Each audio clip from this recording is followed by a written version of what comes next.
Cadre juridique national et international, gestion électronique des armes, gestion de la sécurité physique, du stockage des armes, de nouveaux modules bientôt intégrés dans les écoles de formation des forces de défense et de sécurité.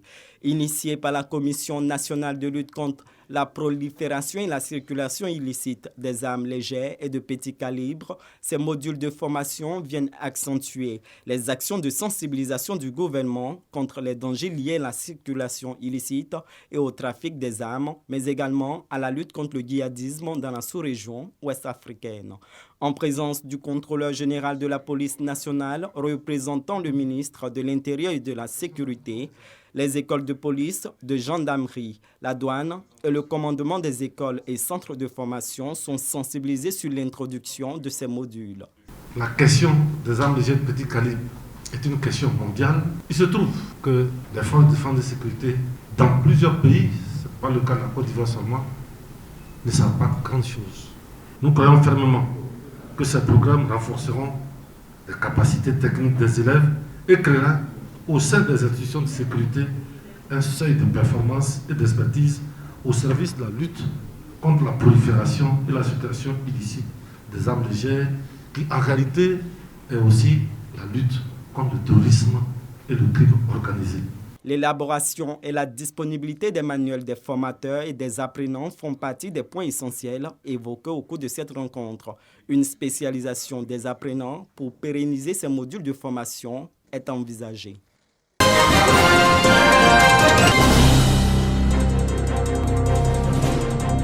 L'ONG L'Étoile d'Amour est soucieuse d'un monde où l'on accorde une attention particulière à la préservation de l'environnement.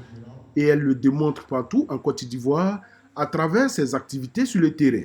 À Niablé, où les membres de l'ONG ont séjourné pour une campagne de sensibilisation, ils ont exhorté les populations à adopter des gestes éco-citoyens afin de préserver l'environnement. Nous avons choisi la zone de Niablé parce que c'est une zone vraiment connue dans le domaine de l'agroforesterie.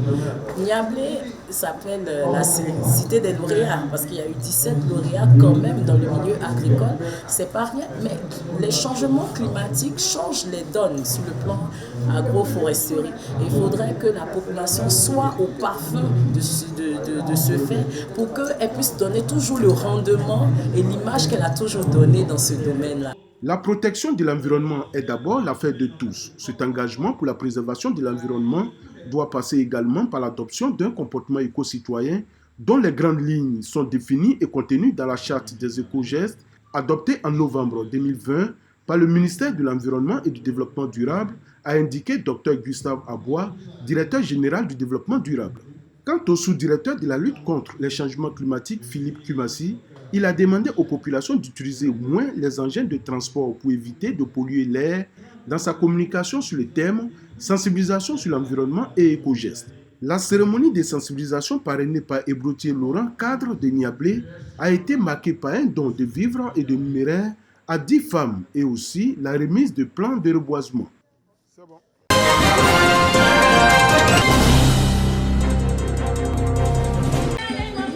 Sakota, c'est dans cette localité paisible et pleine de spiritualité, dans le département de Divo, que les fidèles du Conseil national d'Eima ont élu domicile pour leur pèlerinage annuel. Objectif, intercéder pour une paix durable en Côte d'Ivoire. C'est aussi avec des chants d'adoration et de louange que les missionnaires d'Eima ont rendu hommage à leur patriarche, Niépé Kwame Deni Pita, disparu en 1991. Nous saluons encore la mémoire du grand patriarche Pita, que de là où il est, il sache que ses enfants sont en train de perpétrer son œuvre. Aujourd'hui, pour nous, la paix, c'est très important. C'est pour ça que vous avez entendu dans les prêches de notre dignitaire, le patriarche, le Papa Kofi Etienne Mathieu, la paix, c'est très important. Les autorités politiques de la région du Lot-Djibois soutiennent et s'engagent à accompagner le projet spirituel de la mission d'Eima. Je voulais vraiment encourager la communauté d'Eima à prier pour la paix en Côte d'Ivoire, à payer pour la paix dans ce pays et s'arranger toujours pour que nos trois leaders, je le dis tous les jours, si le président Bédié, le président Alassane et le président Gbagbo s'entendent, le président Alassane Ouattara a posé les prémices, les bases pour la réconciliation, que tous les leaders les suivent.